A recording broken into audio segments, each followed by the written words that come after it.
கர்த்தருடைய பரிசுநாமத்துக்கு ஸ்தோத்திரம் உண்டாவதாக. இந்த மார்ச் மாதத்துல உங்களை பார்க்கவும் மிகவும் சந்தோஷம் அடைகிறோம். லூக்கா 12ஆம் அதிகாரம் 32வது வசனத்தை எடுத்து தியானித்து பார்க்கும்போது, ஆங்கிலத்துல நம்ம தியானித்து பார்க்கும்போது Luke chapter 12 verse 32, "Fear not, little flock, for it is your father's good pleasure to give you the kingdom." அதே வண்ணமாய் நம்ம தமிழ்ல தியானித்து பார்க்கும்போது சுவிசேஷம் 12ஆம் அதிகாரம் 32ஆம் வசனம், "பயப்படாதே சிறுமந்தையே, உங்களுக்கு ராஜ்யத்தை கொடுக்க உங்கள் பிதா பிரியமா இருக்கிறார்." நம்ம தியானித்து பார்க்கும்போது நம்மளுடைய பிதாவிற்கு அவருடைய ராஜ்யத்தை கொடுக்க அவர் பிரியமா இருக்கிறார். அவர் இந்த உலகத்தை எவ்வளவோ நேசித்தார். தன் ஒரே பேரான குமாரனை நம்மளுக்காக அவர் பலியாய் கொடுத்தார் என்று வேதம் சொல்கிறது. அதே வண்ணமாய் வேதத்தை நம்ம தியானித்து பார்க்கும் போது மத்தேயு 6ஆம் அதிகாரம் 33வது வசனத்தை நம்ம தியானித்து பார்க்கும்போது, முதலாவது தேவனுடைய நீதியை ராஜ்யத்தை தேடுங்கள், உங்களுக்கு எல்லாவற்றிலும் கூட்டி கொடுக்கப்படும் என்று எழுதப்பட்டிருக்கிறது.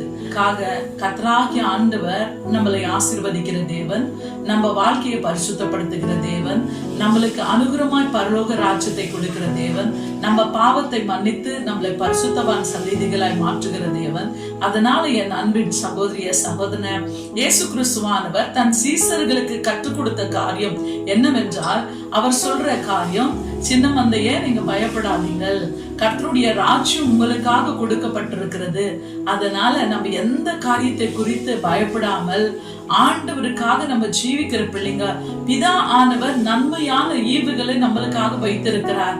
அந்த ராஜ்யத்தை நம்மளுக்காக வைத்திருக்கிறார். அந்த பரிசுத்த வாழ்க்கையை நம்மளுக்காக வைத்திருக்கிறார்.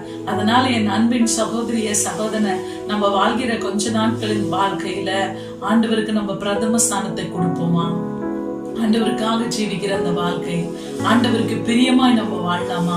ஆண்டவராகிய கர்த்தர் விரும்புகிற காரியம் உன் வாழ்க்கையை ஆண்டவருக்கு ஒப்பு கொடுத்து இந்த கடைசி நாட்கள்ல வாழ்ற நாமும், கர்த்தருடைய 2ஆம் வருகைக்காக காத்திருக்கிற நாமும், இப்பயாவது ஆண்டவரை நம்ம புரிந்து கொண்டு நம்ம பாவத்தை அறிக்கிட்டு ஆண்டவரை சொந்த ரட்சகராய் ஏற்றுக்கொண்டு அவருக்காக சாட்சியா ஜீவிப்பது பார்த்த சிறுமந்தையே, உங்களுக்கு ராஜ்யம் கொடுக்கப்படும். உங்களுக்கு தேவனாகிய கர்த்தர் உங்களுக்கு ராஜ்யத்தை கொடுக்க அவர் உங்க மேல பிரியமா இருக்கிறார்.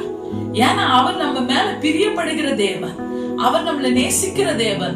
இந்த உலகம் கொடுக்க முடியாத ஒரு அன்பை கொடுத்து, தன் ஜீவனை பலியாய் கொடுத்து, தன் ரத்தத்தை நம்மளுக்காக சிந்தி நம்மளை விலை கொடுத்து வாங்கின தெய்வமா இருக்கிறார். அந்த விதமான கர்த்தர் நம்ம தேவனாகிய கர்த்தராய் இருக்கிறார், இயேசு கிறிஸ்துவானவராய் இருக்கிறார். அதனால என் அன்பின் சகோதரிய சகோதரன், இந்த கடைசி நாட்கள்ல வாழ்ற நாமும் நம்முடைய வாழ்க்கையை ஆண்டவருக்கு ஒப்பு கொடுத்து உங்களுக்காக உங்க குடும்பத்துக்காக நாங்க ஜெபிக்க ஆயத்தமா இருக்கிறோம். ஒரு வினாடி நம்ம கண்களை மூடி ஜெபிப்போமா? அன்பின் பரலோக பிதாவே, சோத்தரிக்கிறோம் ஆண்டவரே.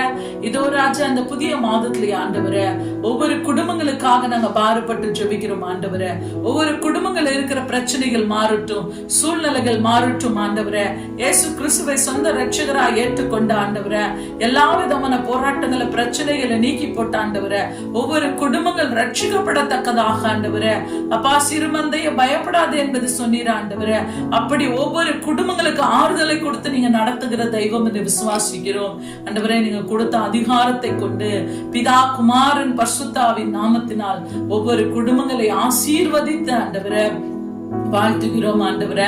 இந்த நாளிலே நீங்க கொடுத்த அதிகாரத்தை கொண்டு அந்த சராசரத்தை படித்த தேவனுடைய நாமத்தினால் ஒவ்வொரு குடும்பங்களை ஆசீர்வதிக்கிறோம் ஆண்டவரே. தேவனை, எல்லா தேவனை அப்பா, குடும்பங்களையும் அப்பா தேவனை, ஒவ்வொரு தேவனை ராஜா, உலகத்தையும் ராஜ்யத்தையும் ஆண்டவரை, சபைகளையும் ஊழியங்களையும் ஆண்டவரை, நீங்க கொடுத்த அதிகாரத்தை கொண்டு பிதா குமாரன் பரிசுத்தாவின் நாமத்தினால் ஆசீர்வதிக்கிறோம், இயேசு நாமத்தினால்.